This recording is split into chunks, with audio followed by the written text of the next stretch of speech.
On our anniversary, my fiancée said she forgot her wallet and left mid-dinner to grab it from home. 20 minutes later, I got a text. Change of plans at my ex's place. Don't wait. I replied, no problem. Then I packed her things, changed the locks, and mailed the ring to her ex. With a note, she's your problem now. 4 hours later, he called me swearing. She was outside his building with her luggage, begging him to let her in. You know you've reached a new level of pathetic when you're sitting alone at a 5-star restaurant on your anniversary, nursing an $80 bottle of wine while the waitstaff gives you those poor bastard looks. The kind where they're trying to seem professional, but you can practically hear them thinking, damn, he got stood up hard. That was me last Friday night. 32 years old, successful property developer, recently engaged to what I thought was the love of my life. Spoiler alert, she wasn't. Let me back up. Rachel and I had been together for 3 years, engaged for 6 months. She's a high-end real estate agent, attractive, charming. I was drawn to her confidence, her ambition. Should have paid more attention to the warning signs. The ex she'd occasionally mention with a little too much fondness. The mysterious girls' nights that left her phone mysteriously dead until morning. The way she'd sometimes go completely away for hours with flimsy excuses. But like an idiot, I believed her every time. Love makes fools of us all, right? Well, some more than others. Last Friday was our 3-year anniversary. I made reservations at Elysium, the kind of restaurant where they don't put prices on the women's menus, and a waiter stands by with a crumb scraper between courses. I'd arranged everything. Champagne on arrival, her favorite flowers on the table, the works. I even had a custom-made bracelet to give her as an anniversary gift. Not as expensive as her engagement ring had been, but still 5 figures sitting in a velvet box in my pocket. Looking back, I can see I was a textbook simp, always picking up the check, buying her lavish gifts, letting her drive the BMW I'd bought while she contributed next to nothing to our life together. The whole happy wife, happy life mentality had turned me into her personal ATM. But you know what they say about hindsight? It's 20/20 and hurts like a bitch. She seemed off from the moment we arrived, checking her phone under the table, one eye on the door like she was expecting someone. I asked if everything was okay. Just waiting for a work email, she said. Classic Rachel deflection. We ordered appetizers, and she excused herself to the bathroom. Came back looking slightly agitated, but I ignored it. The entrees arrived, Wagyu beef for me, Chilean sea bass for her. That's when she patted her purse and did this exaggerated gasp. Oh my God, I forgot my wallet at home. I need to grab it real quick. She stood up, already grabbing her coat. I'll just run back and be right back. I frowned. Your wallet? Since when do you pay for our dinners? In 3 years, I could count on one hand the number of times she'd picked up a check, with fingers to spare. She laughed nervously. It's not about paying, it's about something important in there. 20 minutes, tops, keep my food warm. And then she was gone, clicking across the restaurant in her Louboutins, leaving me with a table full of food and a growing sense of unease. I waited, checked my watch, 15 minutes, then 20. The waiter came by, concern poorly disguised as attentiveness. Would sir like his companion's meal boxed up? I was about to say no when my phone buzzed. A text from Rachel. Change of plans at my ex's place. Don't wait. Just like that. No explanation. No apology. Not even the decency to dump me with a phone call. The restaurant suddenly felt too bright, too warm. People at nearby tables seemed to be staring as if they could somehow read the text on my phone and knew I was being humiliated in real time. I took a deep breath, then another. The waiter hovered awkwardly. Sir, is everything? I looked up at him, a strange calm washing over me. Actually, I'll take the check now. And yes, box up her meal. I paid the $300 plus bill, tipped the waiter generously. Not his fault my fiancé is a sociopath, and walked out with Rachel's untouched sea bass in a fancy container. In my car, I stared at her text for a full minute, then typed back, no problem, just that. No tears, no begging, no rage. Let her think I was taking it well. Let her think I was a pushover. It would make what came next all the sweeter. On the drive home, I called my buddy Mike, who works as a locksmith. Explained the situation. Dude, that's brutal, he said. Need me to come over? Yeah, tonight. Bring whatever you need to change every lock in the house. On it. Next call, my lawyer, Aaron. Yes, on a Friday night. That's why I have her on retainer. Cancel the prenup work, I told her. We'll need a different set of documents instead, and I want to sell the BMW immediately. The one in her name? Aaron asked. The one in my name that she drives, I clarified. Get the paperwork ready. Then I drove home to our house. Well, my house, technically. My name on the deed, my down payment, my mortgage that I'd been paying entirely on my own because Rachel was saving for our future. Right? The first thing I did when I got home was go to her jewelry box. The engagement ring I'd given her, a 2.5 carat diamond that set me back $21,000, was sitting there. She never wore it at home, claimed it was too fancy for every day. Now I understood. It was just a trophy, not a symbol of commitment. I pocketed the ring, then went to my safe and pulled out something else. An identical ring case containing a perfect cubic zirconia replica I had made 6 months ago. Call it insurance, call it paranoia, but something in my gut had told me to protect that investment. Then I methodically went through the house, gathering every single item that belonged to Rachel. Clothes, shoes, so many shoes, makeup, personal files, everything. I wasn't destructive about it. Didn't cut up her dresses or break her perfume bottles like some spurned lover in a bad movie. No, I was surgical, clinical. Each item carefully packed in boxes and suitcases. As for the gifts I'd given her over the years, those stayed. The Tiffany necklace, the Cartier watch, the designer handbags, all of it remained in my possession. I didn't buy them for her to keep after betraying me. Those would be sold or donated, but they certainly weren't going with her. By the time Mike arrived an hour later, I had the entire contents of Rachel's life stacked in our foyer. Damn, you don't mess around, he said, eyeing the mountain of luggage. Neither does she, apparently. Mike changed every lock in the house while I continued packing, boxing up the last of her bathroom products. When he finished, he handed me the new keys. What about her key to the BMW? He asked. Won't need it where that car's going, I replied. I'd already arranged for it to be picked up by a dealer in the morning. I found her key fob and added it to the small collection of her valuables I was keeping separate from the main pile. Mike left around 11 p.m., right as I finished cleaning out the last traces of Rachel from my home. But I wasn't done yet. Not by a long shot. I knew exactly who her ex was. Dylan, the supposedly toxic relationship she'd escaped right before meeting me. The guy she claimed was unstable and obsessive. The same guy whose name still lit up her phone regularly with texts she'd always quickly dismiss as just tying up loose ends. I'd met him once at a charity event last year that Rachel insisted we attend. She'd been visibly uncomfortable when we ran into him, made a big show of holding my hand, introducing me as her fiancé. Dylan had been perfectly civil, if a bit stiff. Shook my hand, congratulated us. I remembered thinking he seemed surprisingly normal for someone Rachel had described as practically a stalker. I found his contact info in Rachel's address book that she'd left in her desk. Because I'm not a complete psychopath, I didn't just show up at his place with all her stuff. Instead, I called a 24-hour courier service and arranged for everything to be delivered to his address. Everything except the fake ring. For that, I had special plans. While waiting for the courier, I drafted a letter. Dylan, since Rachel decided to spend our anniversary with you, I assume you're back together. Congratulations. Enclosed is the engagement ring I gave her, which she won't be needing anymore. She's your problem now. Best of luck. You'll need it. P.S. Her sea bass from dinner is in the small cooler. Hate to see good food go to waste. I put the fake ring and the note in a small package, added the container with her now cold anniversary dinner, and addressed it to Dylan for morning delivery. Paid extra for signed confirmation. By 1 a.m., the courier had come and gone with Rachel's possessions.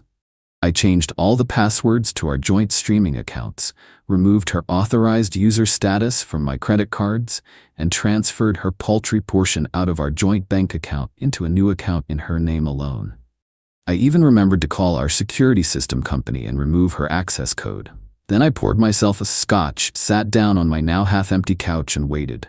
The first text came at 2:18 a.m. WTF, Scott? Where are you? I'm at the house and my key doesn't work. I didn't respond. Are you seriously changing the locks because of one mistake? This is insane. Still nothing from me. Answer me. Where is all my stuff? I sipped my scotch, watching the texts roll in with increasing panic and outrage. Around 3 a.m., the calls started. I let them go to voicemail, each message more frantic than the last. At 4:23 a.m., my phone rang again. Not Rachel this time, but a number I didn't recognize. I answered, curious. What the F, man? A male voice, slurred and angry. Dylan. Problem? I asked calmly. Yeah, there's a freaking problem. Your psycho ex is sitting outside my building with like 20 suitcases, crying and screaming at me to let her in. Security's about to call the cops. I couldn't help myself. I laughed. Why the hell would you send all her shit here? We broke up years ago. That's curious, I replied, still perfectly calm. She left our anniversary dinner specifically to be with you tonight. Well, she did show up here, he admitted, lowering his voice slightly. But I didn't ask her to. She just appeared, all dressed up, saying she'd left you and wanted to pick up where we left off. I told her I wasn't interested in being her backup plan. So you did see her tonight, I clarified. Yeah, but just to tell her to get lost. I've moved on. Got a girlfriend who isn't a manipulative psycho. Last thing I need is Rachel drama in my life again. That makes two of us, which is why, like the note said, she's your problem now. Did you seriously mail me her engagement ring and leftover fish? Special delivery, I confirmed. Consider it a parting gift. He actually laughed at that, some of the anger leaving his voice. That's cold, man. Respect. But just so you know, I'm not letting her in. Not my circus, not my monkeys. Fair enough. Put her on the phone. There was shuffling, muffled voices. Then Rachel's tearful voice. Scott? Baby, this is all a huge misunderstanding. I cut her off. Your things have been delivered. The ring is with Dylan. Your portion of our joint account has been transferred to a new account in your name at First National. The locks have been changed, as has the security code. Oh, and the BMW has been sold. Do not come back to the house. Any attempts to enter will be considered trespassing. We're done. But where am I supposed to go? She wailed. That sounds like a you problem. Maybe try the ex you were actually with tonight. It was a mistake. I was just confused. Goodbye, Rachel. I hung up, blocked both numbers, and finished my scotch. The next morning, I woke up feeling strangely light. The house was quieter, emptier, but somehow less suffocating. I made coffee, updated my relationship status on social media, instantly triggering a barrage of messages from mutual friends, and started planning the rest of my life. Rachel free.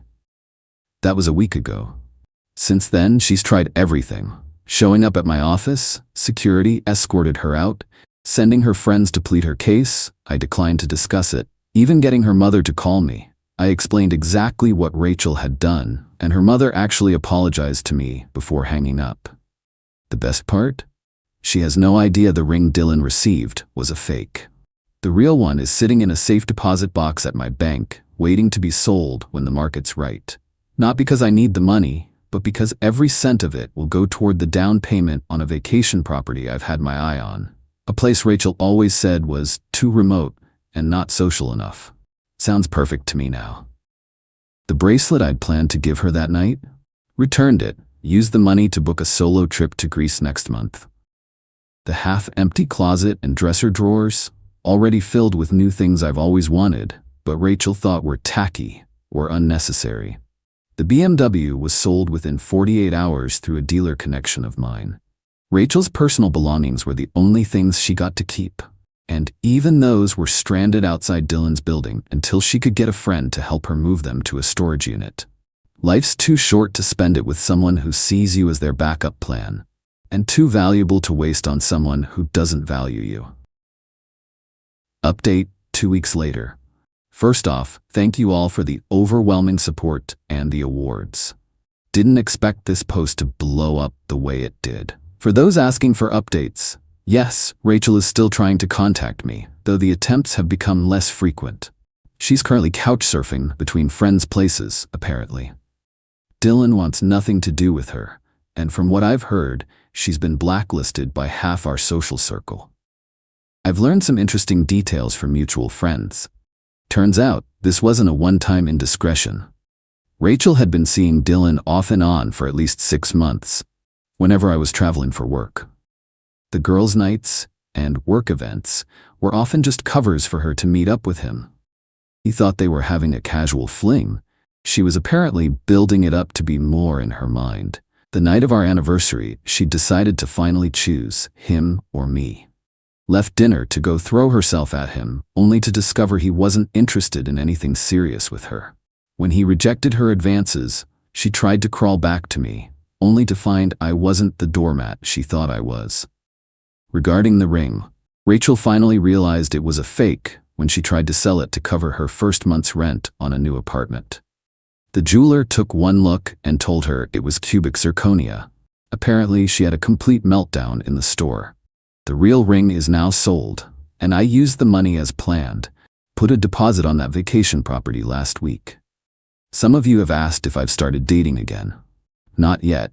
I'm taking time to recalibrate what I want and need in a relationship. The Greece trip is still on, and I'm looking forward to clear blue water and a clear head. My lawyer Erin has been a godsend through all this.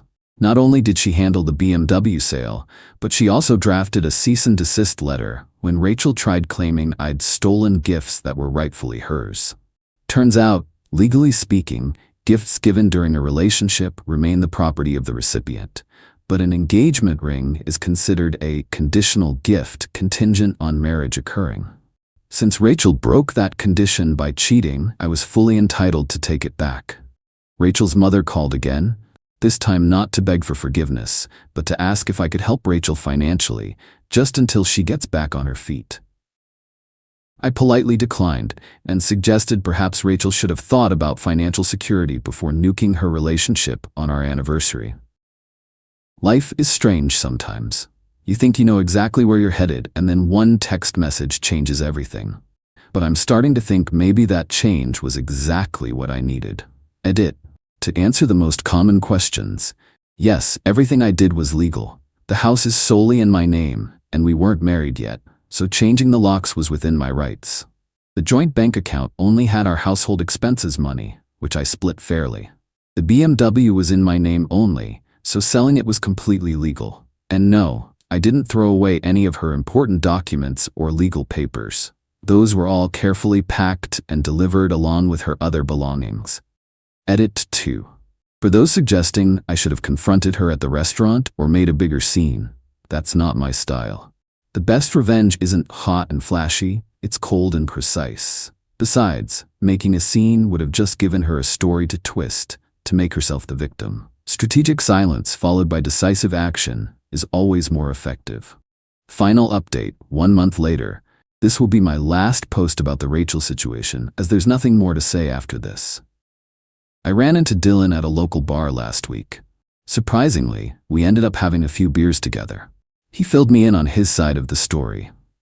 Rachel had been pursuing him relentlessly for months, even after he told her repeatedly he wasn't interested in rekindling anything. The night of our anniversary, she showed up at his place uninvited, already spinning stories about how she'd left me and was ready to start fresh with him. According to Dylan, he shut her down immediately, told her he was seeing someone else and wasn't interested in being her plan B. That's when she tried to stay the night anyway, claiming she had nowhere to go. He refused, and that's when I had all her stuff delivered and he called me. "You dodged a bullet," he told me over beers. When we dated years ago, she did similar stuff, always keeping her options open, always with one foot out the door. The strangest part of the evening was realizing how similar Dylan and I are. Same taste in music, similar hobbies, even the same favorite brewery. It became clear that Rachel has a type but can't seem to commit to it. As for Rachel herself, she's moved to her mother's place in Phoenix.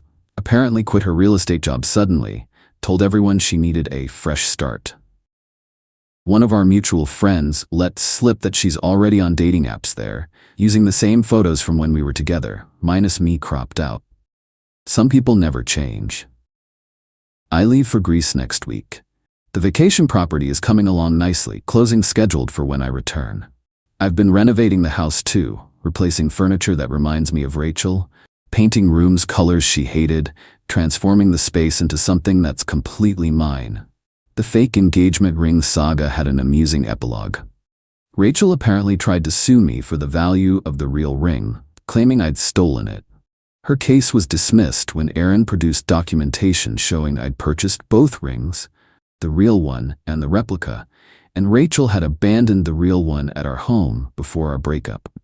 Several friends have tried to set me up with someone new, but I'm not ready.